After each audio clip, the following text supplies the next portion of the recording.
ఉదయకాలం ప్రాతకాలం మనకు వచ్చిన వారందరికీ వందనాలు. మరొక దినం దేవుడు మనకు అనుగ్రహించి ఉంటున్నాడు. ఈ దినము ఉదయకాల ప్రార్థనతో ప్రారంభించవలసిందిగా సహోదరి ఏంజెల్ ని ఆహ్వానిస్తున్నాం.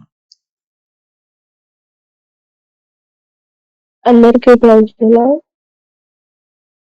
ప్రార్థన చేసుకుందాం. యేసయ్యా మీకు వందనాలు, స్తుతులు స్తుతులు స్తుతులు స్తోత్రాలు చెల్లించుకొనుచున్నాము తండ్రి. గొప్ప దేవ, సర్వశక్తిమంతుడా, సకల ఆశీర్వాదములకు కారణభూతుడైన మా తండ్రి, నిన్న నేడు రేపు ఏకరీతిగా ఉండువాడా, మాయనివాడా, మరువనివాడా, మీకు వందనాలు, స్తుతులు స్తోత్రాలు చెల్లించుకొనుచున్నాము తండ్రి. ప్రభువా, రాత్రికాల సమయం అంతయు తండ్రి మా అందరికి తండ్రి చక్కనైన నిద్రను దయచేసి, సుఖవంతమైన నిద్రను దయచేసి తండ్రి, మమ్మల్ని ఉదయకాలంలో సజీవ లెక్కల్లో ఉంచి ప్రభు నీ యొక్క సన్నిధికి ఇలా ఉదయకాలంలో రావడానికి నీ కృప చూపించినాం. అందునకై మీకు వందనాలు. ఎంతో మంది యొక్క ప్రశస్తమైన సమయం ప్రభు వారికి ఉన్నాను తండ్రి, వారు వాడుకోలేకపోతున్నారు, కానీ మాకు మాత్రం తండ్రి నీవు వాడుకునే అవకాశాన్ని ఇచ్చినావు. అందునకై వందనాలు. నీ యొక్క సన్నిధికి ప్రభు రావడానికి కృప చూపించినావు, అందుకు వందనాలు తండ్రి. ఒక దినాన మాకు కావాల్సిన వాక్కు చేత నీవే మమ్మల్ని ప్రభా నింపి నడిపించమని ప్రార్థిస్తున్నాం. మాకు తగిన వాక్కు ఇది నాన్న నీవు మాకు దయచేయండి. మమ్మల్ని సరి చేసే వాక్కు నీవు మాకు దయచేయమని ప్రార్థిస్తున్నాము తండ్రి. నీకు ఇష్టమైన రీతిగా మమ్మల్ని నడిచే వాక్కును నీవు మాకు దయచేయమని ప్రార్థిస్తున్నాను ప్రభువా. ఈ యొక్క తల్లి గూగుల్ మీట్ అంతే నీవే మాకు తోడిండి నడిపించమని ప్రార్థిస్తున్నాను. పాట పాడు వారిని నీవు జ్ఞాపకం చేసుకున్నామని ప్రార్థిస్తున్నాం ప్రభా.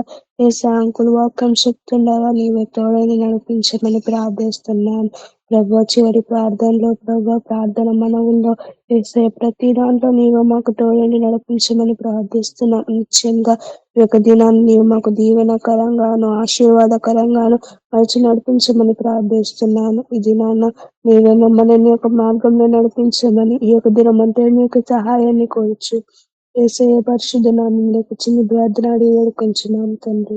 ఆమేన్. Thank you. ప్రార్థించిన మీకు వందనాలు. అన్ని విషయాలు ప్రార్థించడం దేవుడు మీకు తోడుగా ఉండును గాక. మరి ఈ దినం పాట పాడి దేవుని మహిమపరచవలసిందిగా ఎస్తేర్ దినేష్ గారిని ఆహ్వానిస్తున్నాం. సోమగూడెం. స్తోత్రింతుము నిను మాదు తండ్రి, సత్యముతో ఆత్మతో నిప్పుడు. స్తోత్రింతుము నిను మాదు తండ్రి, సత్యముతో ఆత్మతో నిప్పుడు.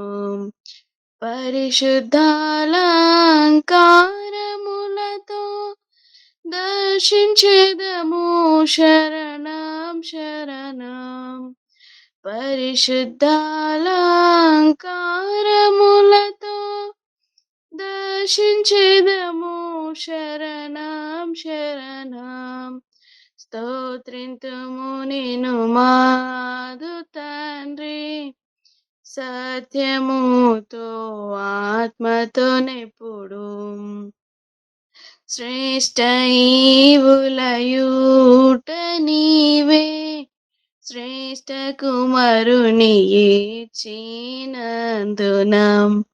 శ్రేష్ఠ ఈవులయూట నీవే, శ్రేష్ఠ కుమారుని ఇచ్చినందునం. త్రిత్వమై ఏకత్వమైన ఏకనాదా శరణం శరణం. త్రిత్వమై ఏకత్వమైన ఏకనాదా శరణం శరణం. స్తోత్రింతుము నిను మాదు తండ్రి, సత్యముతో ఆత్మతో నెప్పుడు. స్తోత్రింతుము నిను మాదు తండ్రి, సత్యముతో ఆత్మతో నెప్పుడు. ధవలవర్ణుడ రత్నవర్ణుడ సత్య స్వరూపి అనబడువాడా. ధవలవర్ణుడా రత్నవర్ణుడా సత్యస్వరూపి అనబడువాడా నన్ను రక్షించిన రక్షకుండా నాద నీవే శరణం శరణం నన్ను రక్షించిన రక్షకుండా నాద నీవే శరణం శరణం స్తోత్రింతుము నిను మాదు తండ్రి సత్యముతో ఆత్మతో నెప్పుడు స్తోత్రింతుము నిను మాదు తండ్రి సత్యముతో ఆత్మతో నెప్పుడు సంగమునకు శిరస్సు నీవే రాజనీకే నమస్కారములు సంగమునకు శిరస్సు నీవే రాజనీకే నమస్కారములు ముఖ్యమైన మూలరాయి కోట్ల కొలది శరణం శరణం ముఖ్యమైన మూలరాయి కోట్ల కొలది శరణం శరణం స్తోత్రింతుము నిను మాదు తండ్రి సత్యముతో ఆత్మతో నెప్పుడు స్తోత్రింతుము నిను మాదు తండ్రి సత్యముతో ఆత్మతో నెప్పుడు నీదు సేవకుల పునాది జ్ఞానమునకు మించిన తెలివి నీదు సేవకుల పునాది జ్ఞానమునకు మించిన తెలివి అందముగను కూడుకొనుచు వేడుకొందుము శరణం శరణం అందముగను కూడుకొనుచు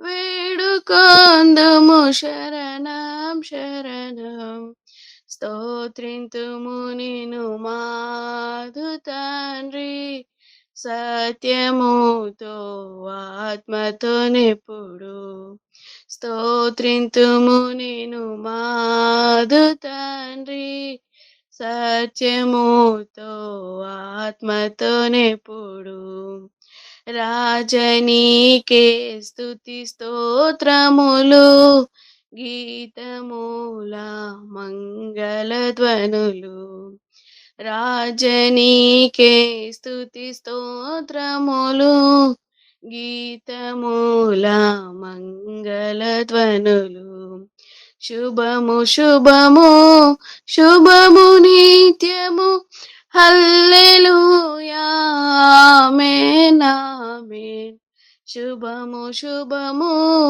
శుభము నిత్యము హల్లెలూయా ఆమేన్ ఆమేన్ స్తోత్రింతుము నిను మాదు తండ్రి సత్యముతో ఆత్మతో నెప్పుడు స్తోత్రింతుము నిను మాదు తండ్రి సత్యముతో ఆత్మతో నెప్పుడు పరిశుద్ధాలంకారములతో దర్శించెదము శరణం శరణం పరిశుద్ధాలంకారములతో దర్శించెదము శరణం శరణం స్తోత్రింతుము నిను మాదు తండ్రి సత్యముతో ఆత్మతో నెప్పుడు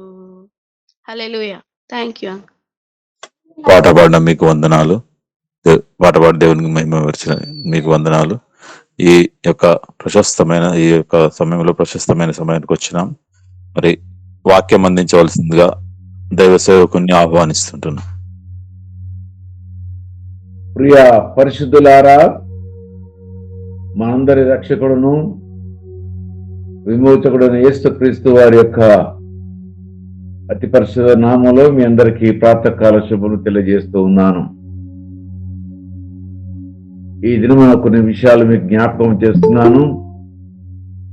ఈ దినము ఉపవాస ప్రార్థన కూడిక మన మందిరంలో ఉంది. అదే రీతిగా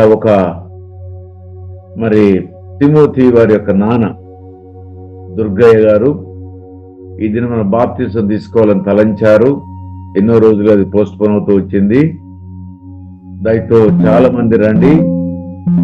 ఈ దినం పరలోకములో మరొకరి యొక్క పేరు నమోదు చేయబడుతుంది. పరలోకములో ఆనందము పరమానందము కలుగుతుంది. అట్టి సన్నివేశాన్ని చూడడానికి మీరు కూడా రండి. ఉపవాస ప్రార్థన. రెండవదిగా మన హోలీ కాన్వకేషన్ కొరకు కౌంట్ డౌన్ స్టార్ట్ అయిపోయింది. ఇక మన చేతిలో ఉంది 26 రోజులు మాత్రమే. దయతో మీరందరూ కూడా ప్రార్థించండి.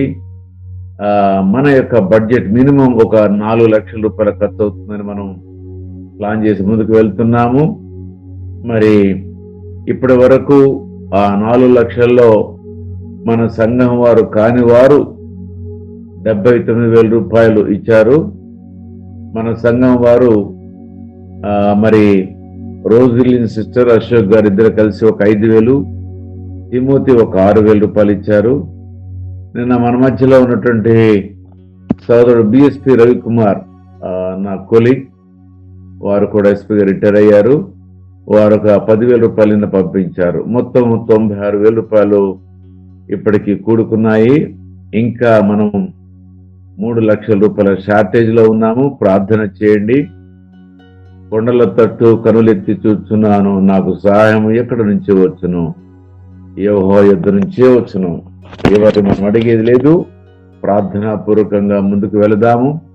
దేవుడు ఆశ్చర్య కార్యాలు అద్భుత కార్యాలు చేసేవాడు. ఇక రెండవదిగా మరి మనం అనుకున్నటువంటి సంఖ్య 1000కి తగ్గకూడదని మనం ప్రార్థన చేయండి మీ అనుదిన ప్రార్థనలో. మూడవదిగా వచ్చే వారికి దేవుని దాసులు ఆత్మపూర్ణులై దేవుని యొక్క వాక్యాన్ని బోధించేలాగున, అనేకమైన ఆత్మలకు ఊరట కలిగేలాగున, అనేక ఆత్మలు తిరిగి బలపరచబడులాగున, నూతన ఆత్మలు రక్షించబడులాగున, పడిపోయిన వారు లేచులాగున మీ అనుదిన ప్రార్థనలో మీరు జ్ఞాపకం చేసుకోవాల్సిందిగా మీకు ప్రతి ఒక్కరికి విన్నవిస్తున్నాను. ఈ దినము శనివార ప్రార్థనకి మీరందరూ కూడా రండి. ఇక వాక్యంలోనికి వెళదాము. మనము కొండ మీద ప్రసంగంలో ఉన్నటువంటి 8 మాటలు మనం ధ్యానం చేస్తూ ఉన్నాము. 6వ మాటగా ధ్యానం చేస్తుంటే మాట, హృదయ శుద్ధి గలవారు ధనిలు, వారు దేవుని చూచెదరు. దేవుణ్ణి చూడాలి అంటే ఏకైక మార్గము, ఒకే ఒక మార్గము ఏదైనా ఉంది అంటే అది హృదయము శుద్ధిగా ఉండాలి. మానవుని బాహ్యమైన శుద్ధిని అందరూ చూడగలరు. బాహ్యమైన భక్తి ప్రవర్తన అందరూ చూడగలరు. చాలా మంది లోకంలో భక్తి పరులుగా నటించనవచ్చు. వస్త్రాధరణ ద్వారా కానీ, భాష ద్వారా కానీ, ప్రవర్తన ద్వారా కానీ, క్రియల ద్వారా కానీ అంతరంగాల్ని పరిశీలించే దేవుడు మన దేవుడు. బాహ్యంగా మనం ఇచ్చే బలులే కానీ, లేకపోతే మనం చేసే స్థితులే కానీ, మనం ఎలా చేస్తున్నాం అనేది పరిపూర్ణంగా గ్రహించగలిగిన వాడు మన క్రీస్తు ప్రభుల వారు. అందుకే మనం ఈ కొండ మీద ప్రసంగములో మాటలో మనం చూస్తున్న మాట, ఏ ఒక్క వ్యక్తి అయినా పరలోక రాజ్యంలో చేరాలంటే, పరలోక రాజ్యంలో ప్రవేశించాలంటే ఈ భూలోకంలో భౌతికంగా జీవించిన కాలంలో అట్టి వ్యక్తి పరిశుద్ధుడుగా జీవించాలి. పరిశుద్ధుడు అంటే ఏంటి అని కనుక మనం ప్రశ్నించుకుంటే, పరిశుద్ధుడు అంటే ఈ పాపలోకము నుంచి మరి ప్రత్యేకపరచబడిన వాడై క్రీస్తే రక్షకుడు విమోచకుడని మనసా వాచ కర్మ నమ్మి, తర్వాత దాన్ని ఒప్పుకొని తండ్రి కుమార పరిశుద్ధాత్మ నామములో బాప్తిసం పొందుకొని దేవుని యొక్క ఆజ్ఞానుసారంగా జీవిస్తూ మరి దేవుని యొక్క మందిరమును దేవుని యొక్క ప్రజలతో మమేకమై జీవించడమే పరిశుద్ధుల లెక్క. అక్కడ అపోస్తుల కార్యాలు మనం చూస్తాం 2వ అధ్యాయంలో వారు ఏం చేశారట, ప్రతి వారు కూడా సంఘము విస్తరించబడ్డానికి, ప్రత్యేకపరచబడ్డానికి వారు అనుదినము కూడుకున్నారట, ఇంటింటను రొట్టె విరిచారట, సహవాసము కలిగి ఉన్నారట, అదే రీతిగా ప్రార్థించారట, ఎడతెగక ప్రార్థించారట. అంటే ఒక క్రైస్తవుని యొక్క జీవితంలో ఉండవలసిన గుణగుణాలు అనగా సద్గుణాలు ఏవైతే ఉన్నాయో వాటిని పరిపూర్ణంగా నిర్వర్తించేవారు మాత్రమే పరిశుద్ధులుగా దేవుడు కన్సిడర్ చేస్తాడు. ఎందుకంటే దేవుని దృష్టిలో లోకమును మనం మభ్యపెట్టవచ్చు, లోకమును మనం మోసము చేయవచ్చును, ఒకరినొకరు మనం మోసం చేసుకోవచ్చును, కానీ దేవుడు మోసం చేయగలిగే శక్తి మనకెవరికి కూడా లేదు.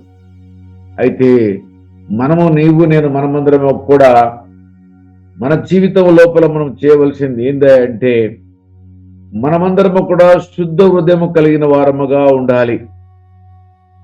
శుద్ధ హృదయము, ఆయన యొక్క ఆత్మ మనలోనికి వచ్చినప్పుడు, సత్యమైన వాక్యమును మనం స్వీకరించినప్పుడు అసత్యం మనలోంచి బయటికి వెళ్ళి సత్యము మన సమస్తాన్ని అనగా మన హృదయాన్ని స్వాధీనపరుచుకున్నప్పుడు మనమందరం కూడా ఎన్లైట్ అవుతాం, అనగా వెలిగించబడతాం. ఆ వెలిగించబడమే హృదయ శుద్ధి గలవారుగా అవుతాం.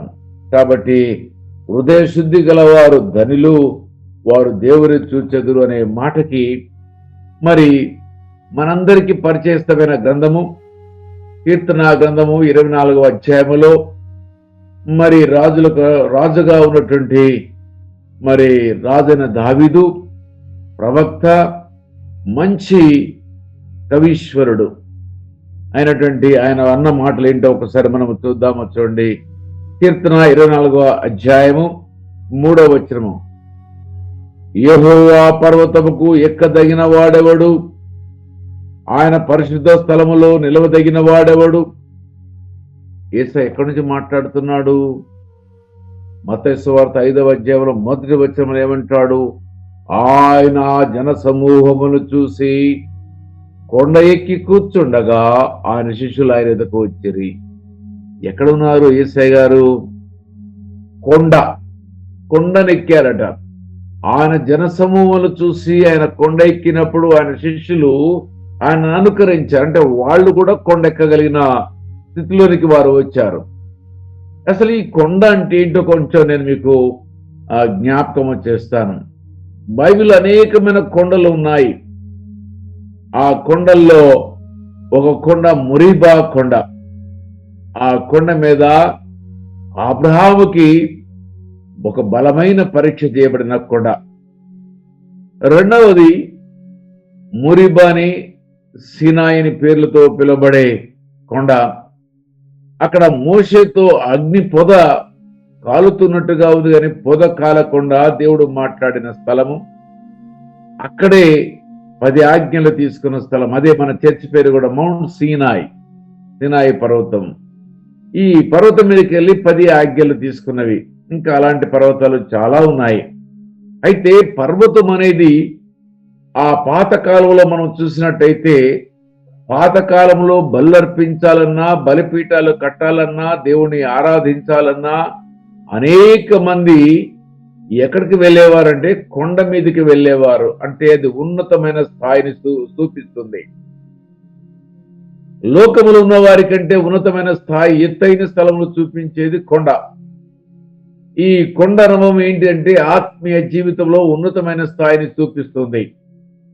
అయితే యేసుక్రీస్తు ప్రభువారు కూడా జన సమూహాలను చూసి ఆయన కొండ ఆయనతో పాటు ఆయన శిష్యులు కూడా ఎక్కారు. మిగతా వారందరూ కూడా ఆ కొండ అంచుల్లో అటు ఇటు ఉన్నారు.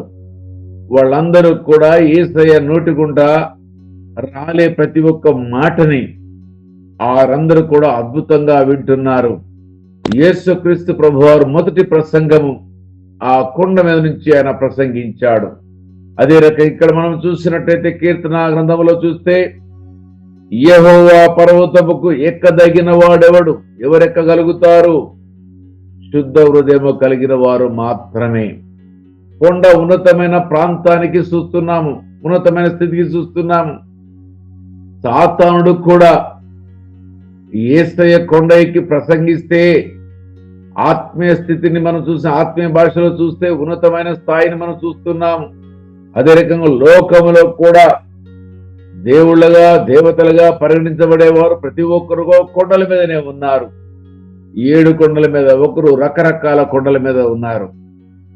అంటే డూప్లికేట్, ఆయన అనుకరించడానికి ప్రయత్నిస్తున్నారు, మోసము చేయడానికి ప్రయత్నిస్తున్నారు. కానీ యేసయ్య కొండ ఎక్కి ఏం చేశాడు?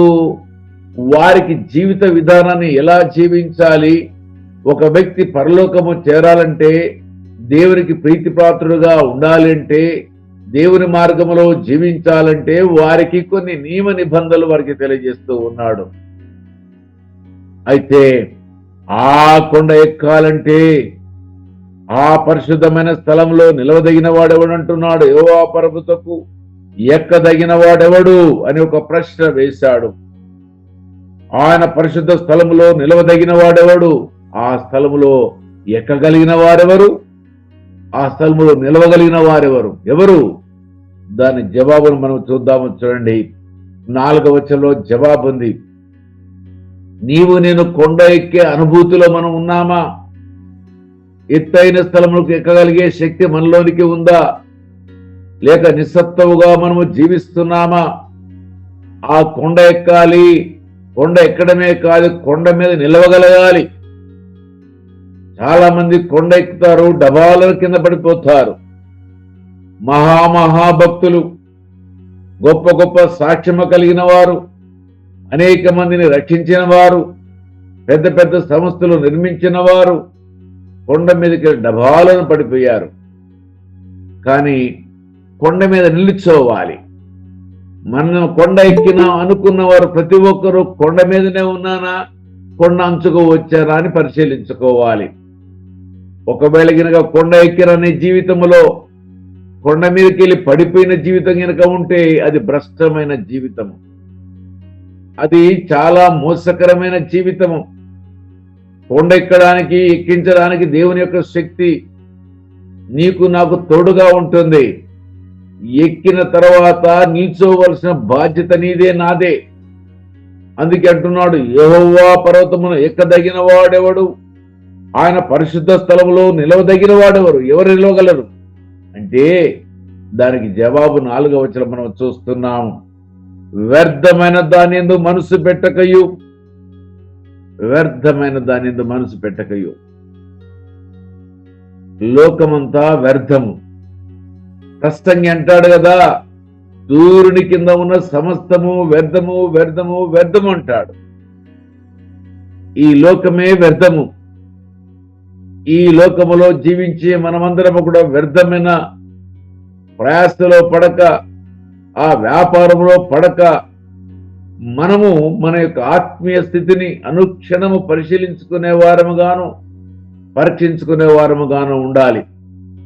అందుకే అంటున్నాడు, వ్యర్థమైన దాని యందు మనసు పెట్టకయు, అనగా లోకం మీద మనసు పెట్టక, కపటముగా ప్రమాణము చేయక, వ్యక్తులతో కానీ దేవునితో కానీ కపటమైన మాటలతో ప్రమాణము చేసి మోసము చేసేవారు ఉంటారు.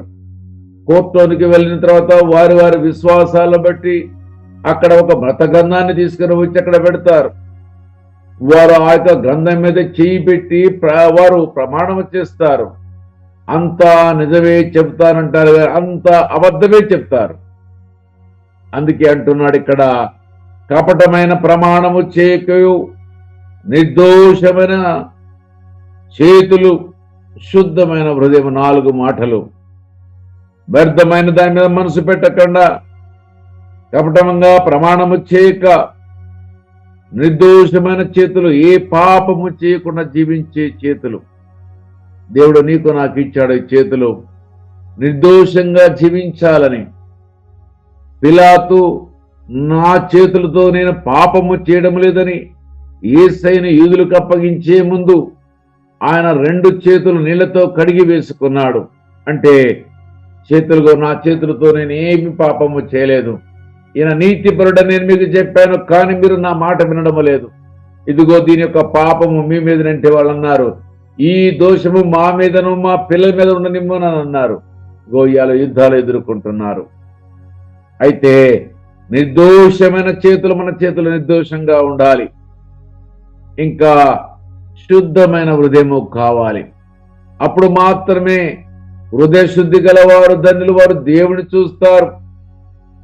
మనమంతా కూడా వ్యర్థమైన లోకంలో జీవించేవారముగాను, వ్యర్థమైన మనసు కలిగిన వారముగాను, అదే రకంగా మరి కపటంగా ప్రమాణం చేసేవారముగాను, మన చేతులు మలినంతో నిండిన వారమై మన అంతరంగమంతా కూడా ఈ లోకంలో మిళితమైపోతే అలాంటి వారు ఆ యొక్క పర్వతమును ఎక్కనూ లేరు, ఒకవేళ ఎక్కితే అక్కడ నిల్చోనూ లేరు.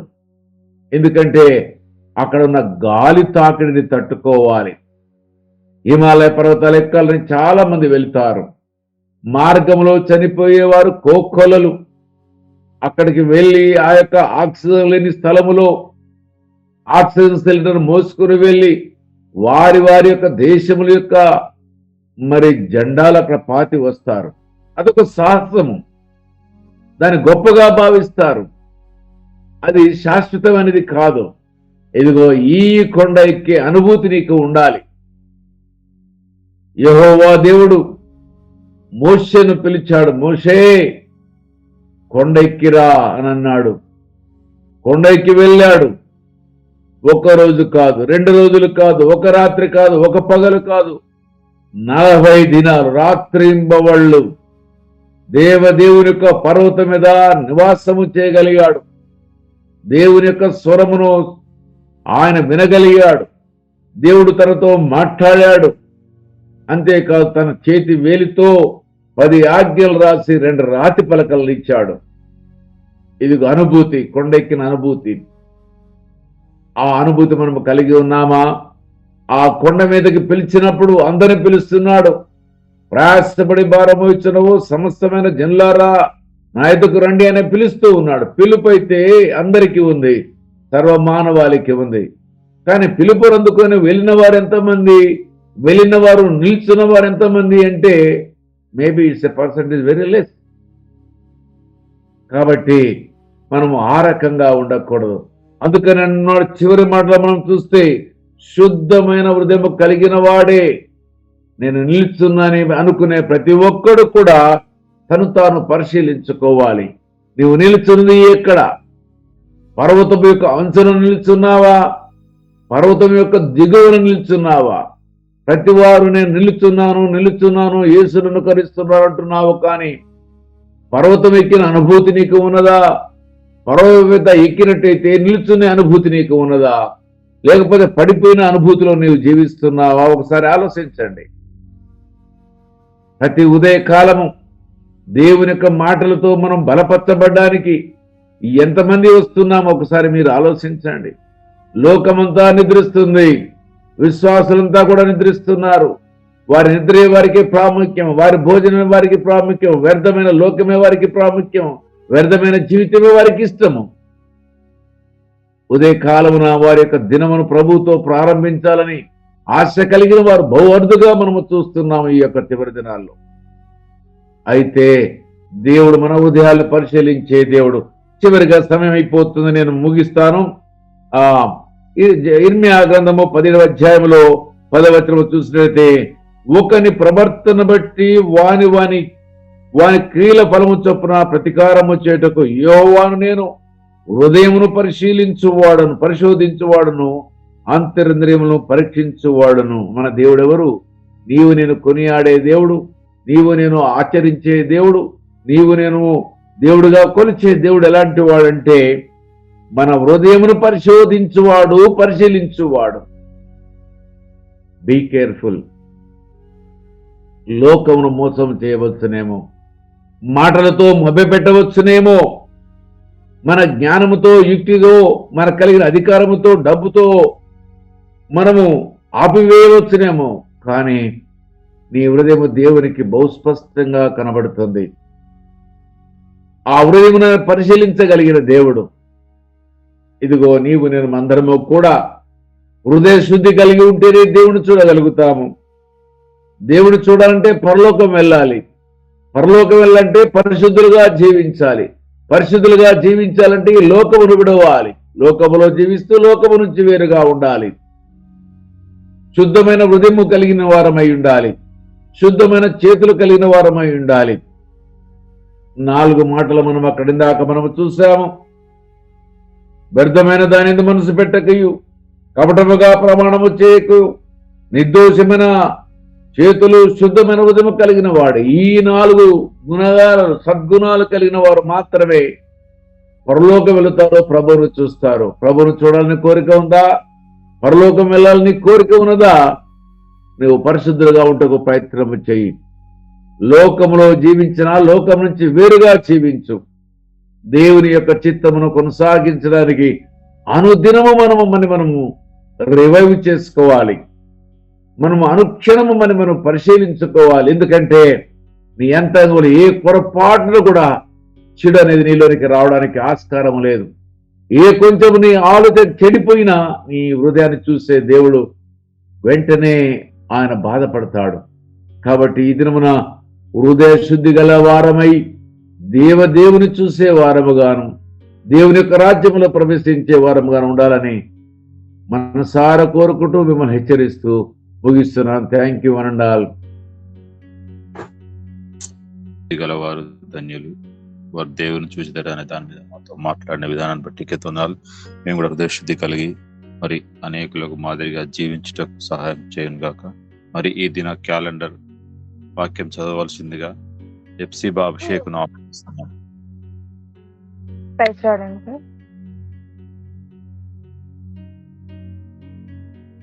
2 కొరింథీయులు 12వ అధ్యాయము 9వ వచనము చదువుతున్నాను. అందుకు నా కృప నీకు చాలును, బలహీనత యందు నా శక్తి పరిపూర్ణమగుచున్నదని ఆయన నాతో చెప్పెను. కాగా క్రీస్తు శక్తి నా మీద నిలిచియుండి నిమిత్తము విశేషమైన నా బలహీనతల యందే. ఇంగ్లీష్ లో చదువుకున్నాము. 2 Corinthians chapter 12, 9th verses. And he said to me, my grace is sufficient for you, for my strength is made perfect in weaknesses. Therefore most gladly I will rather rest in my infirmities, that the power of Christ may rest upon me. Thank you. Calendar మీకు చదివిన మీకు దేవుడు సహాయం చేయను గాక. మరి ఇప్పుడు ముగింపు ప్రార్థనకు వచ్చి ఉంటున్నాం. మరి ఇప్పుడు మనవులు చెప్తూ ఉంటున్నాం, అయితే జ్ఞాపకం చేసుకోండి. ప్రార్థించవలసిన వారు ఎం భాస్కర్ గారు. మనవులు గమనించండి. మరి మన హోలీ కాన్వకేషన్ గురించి ప్రార్థించండి. అనారోగ్యంగా ఉన్న వారి గురించి ప్రార్థించండి. మరి ఎవరైతే అక్కర్లో మరి వాళ్ళ కోసం ఎదురు చూస్తున్న వారిని జ్ఞాపకం చేసుకుని ఈ దినం వాక్యం ఫలించులాగా ప్రార్థించండి. మీకేమైనా తెలిసిన ఏమైనా విన్నపములు ఉంటే తెలియజేయగలిసిందిగా మనవి.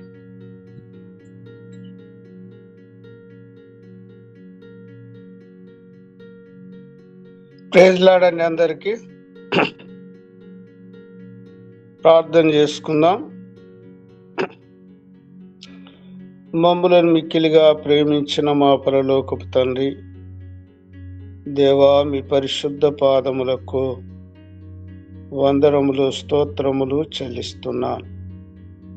ఉదయకాలం మరోసారి మీ పాదాల యొద్ద చేరి మిమ్మల్ని స్తుతించి ఆరాధించి గణపరిచి మొక్కే కృపను, ఆ ధన్యతను నాకు దయచేసినందుకు మీకు వందనములు. నాయన, ఈ గూగుల్ మీట్లో జాయిన్ అవ్వడానికి కూడా మీ కృప చూపినందుకు మీకు వందనములు. మీ దాసుని నాయన మీ శిలువ చాటున మరుగుపరచి మీ దాసునిలో మీరుండి మీ పరిశుద్ధ లేఖనాల ద్వారా మాతో మీరు మాట్లాడినందుకు మీకు వందనములు. దేవా, మిమ్ములను మేము చూడాలంటే నాయన మా హృదయము శుద్ధిగా ఉండాలని నాయన మా జ్ఞాపకం చేశావు తండ్రి. మీకు వందనములు స్తోత్రములు చెల్లిస్తున్నా. అలాగే ప్రభువా, ఆ కొండపైకి నాయన మీరెక్కి ప్రసంగించినప్పుడు మీ శిష్యులు మీతో పాటు ఉన్నారని, అయ్యా ఇంకా అనేకులు కూడా కొండ దగ్గర ఉన్నారని మా జ్ఞాపకం చేశావు. కొండ మీద ఎక్కిన వారు నాయన తండ్రి అనేకులు డబేలున పడిపోయినారని మా జ్ఞాపకం చేశావు తండ్రి. మీకు వందనములు. కనుక ఈ విశ్వాస జీవితములో మేము ప్రభువా ప్రతి విషయములో మీపై ఆధారపడి విశ్వాసములో మేము ముందుకు సాగే కృప మా అందరికీ దయచేయమని వేడుకుంటున్నాను.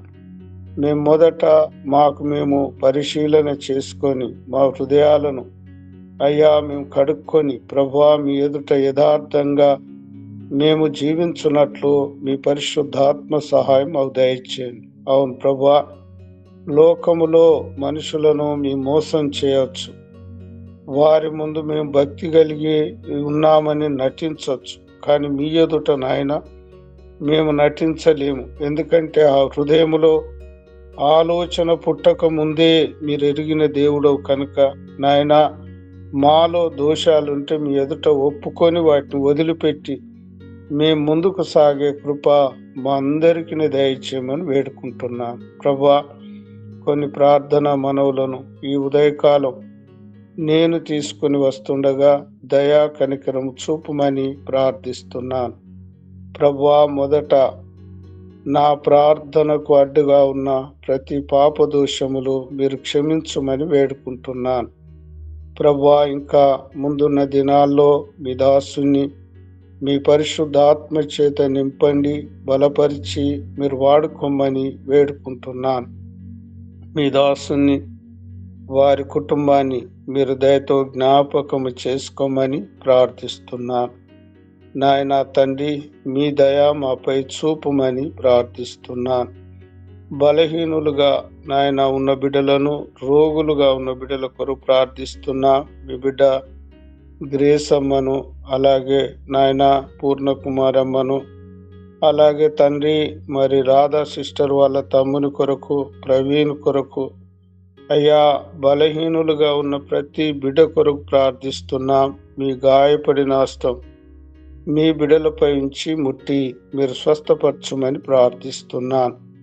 వివాహము కొరకు ఎదురు చూస్తున్న యవన బిడ్డల కొరకు ప్రార్థిస్తున్నాను. నాయన వారిని మీరు కుటుంబాలుగా కట్టి మీరు ఆశీర్వదించుమని ప్రార్థిస్తున్నాను. ఉద్యోగాల కొరకు ఎదురు చూస్తున్న బిడ్డల కొరకు ప్రార్థిస్తున్నాను. అయ్యా, ఆశపడ్డ ప్రాణాన్ని మీరు తృప్తిపరిచే దేవుడు ప్రభువా, సహాయము చేయమని వేడుకుంటున్నాను. వివాహమై సంతానం కొరకు ఎదురు చూస్తున్న బిడ్డలు ఉన్నారు. అయ్యా, మీ బిడ్డలను ఒక్కసారి జ్ఞాపకం చేసుకోండి. గర్భాలు తెరిచి మీరు సంతానము దయచేయమని వేడుకుంటున్నాను. ప్రభువా, ఈ నెల 27, 28 1 తారీఖులో జరిగే ఆ సభల కొరకు ప్రార్థిస్తున్నాం. నాయన మీరు దయతో జ్ఞాపకం చేసుకోండి. ఆ దినాల్లో ప్రభువా నాయన వాతావరణం మీ స్వాధీనంలో ఉంచుకోండి. ప్రభువా, ఎటువంటి కరెంటు కొరత లేకుండా మీరు సహాయం చేయండి. ఆ దినాల్లో ఆ ఫంక్షన్ హాల్ మీరు పరిశుద్ధపరచమని వేడుకుంటున్నాను. నాయన అక్కడ ప్రభువా మరి నా తండ్రి ఆ భోజనాల విషయంలో కూడా నాయన ఎటువంటి కొరత లేకుండా మీరు సహాయం చేయండి. సంఘ విశ్వాసులందరూ కూడా అయ్యా ఇది మీ పని అని మరి ప్రభు అందరూ కూడా ఐకమత్యంతో సహకరించేలాగున మీ కనికరం చూపండి. ప్రభువా, దానికి అయ్యే ఖర్చుల కొరకు ప్రార్థిస్తున్నా. మీరు ప్రభు అనేకులను దాతలను ప్రేరేపించమని ప్రార్థిస్తున్నాను. ప్రతి అవసరత అయ్యా మీ కృపలో తీర్చండి. ప్రభువా, మీరు కానా వివాహములో ఉన్నప్పుడు అక్కడ కొరత నెరిగి మీరు నాయన తీర్చిన దేవుడవు ప్రభువా, కనుక సహాయము చేయమని వేడుకుంటున్నాను తండ్రి. సహాయం చేయండి. అలాగే వస్తున్న మీ దాసుని ఆ దినాల్లో మంచి ఆరోగ్యం చేత నింపండి. ప్రభువా, ఆయన ప్రయాణాల్లో రాకపోకల్లో మీ తోడుంచుమని ప్రార్థిస్తున్నాను. ఇక్కడున్న ప్రజలకు ఏ మాటలు అవసరమో ప్రభువా మొదట మీ దాసుని హృదయంలో నింపి అవే మాటలు అందించమని ప్రార్థిస్తున్నాను. మీ దాసుని కేవలం బూరగా మీరు వాడుకోమని నాయన ప్రార్థిస్తున్నాను. అలాగే నాయన మీ బిడ్డ కేర్లిన అక్కను కూడా జ్ఞాపకం చేసుకోండి నాయన. స్త్రీల మధ్యలో నాయన ఏ మాటలు అవసరమో ప్రభువా మీ దాసురాలు హృదయంలో ఉంచి మీరు బలపరిచి వాడుకోమని వేడుకుంటున్నాను. ఆ దినాల్లో నాయన నా తండ్రి మీరు ప్రభువా 1000 మందికి పైనని ప్రజలందరూ కూడా మీరు ప్రేరేపించి నాయన నడిపించమని ప్రార్థిస్తున్నాను. అయ్యా మేము పిలిస్తే ఎవ్వరు కూడా రారు ప్రభువా, కానీ మీరు ప్రజలను ఈలవేసి సమకూర్చమని ప్రార్థిస్తున్నాను. వాల్ పోస్టర్లు వేసే బిడ్డలకు మీ తోడుంచండి. వారి ప్రయాణ రాకపోకల్లో మీ తోడుంచి మీ బిడ్డలను వాడుకోమని ప్రార్థిస్తున్నాను. యవన బిడ్డల కొరకు ప్రార్థిస్తున్నాను నాయన. వారు యవన కాలములో మీ కాడి మోసి మీకు నమ్మకంగా యథార్థంగా జీవించే కృప మీ బిడ్డలకు దయచేయండి ప్రభువా. నాయన తండ్రి మీ కుమారుడు అశోక్ కొరకు ప్రార్థిస్తున్నాను. ఆయన కోర్టు విషయంలో అయ్యా మీరు గొప్ప విజయము దయచేయమని ప్రార్థిస్తున్నాను. నాయన సహాయం చేయండి. అలాగే ప్రభువా మరి జాషువా వాళ్ళ అమ్మ కొరకు ప్రార్థిస్తున్నాను. మీ బిడ్డను ముట్టి మీరు స్వస్థపరిచి మంచి ఆరోగ్యము చేత నింపుమని ప్రార్థిస్తున్నాను. ముఖ్యంగా సంఘములో ఐక్యత మీరు దయచేయండి. ఒకరిని ఒకరు ప్రేమించుకునే మనసు, ఒకరిని ఒకరు గౌరవించుకునే మనసు ప్రతి ఒక్కరిలో మీరు ఉంచమని ప్రార్థిస్తున్నాను. దేవా సాతానుడు సులువుగా చిక్కులో పెట్టు ప్రతి పాపము నుండి నాయన మమ్మల్ని అందరినీ మీరు తప్పించమని ప్రార్థిస్తున్నాను. ఈ దినము జరిగే ఉపవాస కూడికకు మీ బిడ్డలందరూ కూడా మీరు ప్రేరేపించి దేవా మీరు నడిపించమని ప్రార్థిస్తున్నాను. ఈ దినము కూడా మీ దాసుని బలపరిచి మీరు వాడుకోండి నాయన. తిమోతి వాళ్ళ నాన్న దుర్గయ్య కొరకు ప్రార్థిస్తున్నా నాయన తండ్రి. మీరు ఆయనలో ఆ విశ్వాసాన్ని పుట్టించినందుకు మీకు వందనములు. ఈ దినము నాయన తండ్రి తాను బాప్తిసం కొరకు సిద్ధపడి ఉన్నాడు. మీ చిత్తమైతే ప్రభువా ఆ కుమారుని దయతో జ్ఞాపకం చేసుకోండి. ఆ బాప్తిస కార్యక్రమం అంతట్లో మీ తోడుంచి సహాయం చేయండి ప్రభువా. ఎందుకంటే భూమి మీద ఒక ఆత్మ రక్షింపబడితే అది పరలోకములో సంతోషం అన్నావు తండ్రి. మీరు సంతోషించే ఈ కార్యక్రమాన్ని మీరు క్రమంగాను మర్యాదగాను మీరు జరిగించమని ప్రార్థిస్తున్నాం. మీ చిత్తమైతే సంఘ విశ్వాసులందరూ కూడా సహకరించేలా నాయన మీరు ప్రేరేపించి నడిపించమని ఇంతవరకు మాతో మీరున్నందుకు మీకు వందనములు. కూడిక ఆరంభించినది మొదలుకొని ప్రతిదీ క్రమంగా మర్యాదగా మీరు జరిగించినందుకై మీకు నిండు హృదయంతో కృతజ్ఞతా స్తుతులు స్తోత్రములు చెల్లిస్తూ యేసు క్రీస్తు పరిశుద్ధ నామమున అడిగి పొందుకొని ఉన్నాను మా తండ్రి. Amen amen amen. ప్రార్థించిన మీకు వందనాలన్నా. దేవుడు మీకు తోడుగా సహాయం చేయను గాక. మరి ముగింపు ప్రార్థన ఆశీర్వాదం అందించవలసిందిగా దేవ సేవకుని ఆహ్వానిస్తున్నాను. మన పరమ తండ్రి దేవుని యొక్క దీవెనలను ప్రభువైన యేసుక్రీస్తు వారి యొక్క కృపయు పరిశుద్ధాత్మ దేవుని యొక్క అన్యోన్య సహవాసము కూడుకున్న మనందరికీ సకల పరిశుద్ధులకును సార్వత్రిక సంఘమునకును తన ప్రియ ప్రజలను ఇశ్రాయేలు జనాంగం ఇప్పుడు ఎల్లప్పుడు సదాకాలము తోడైండును గాక. ఆమేన్.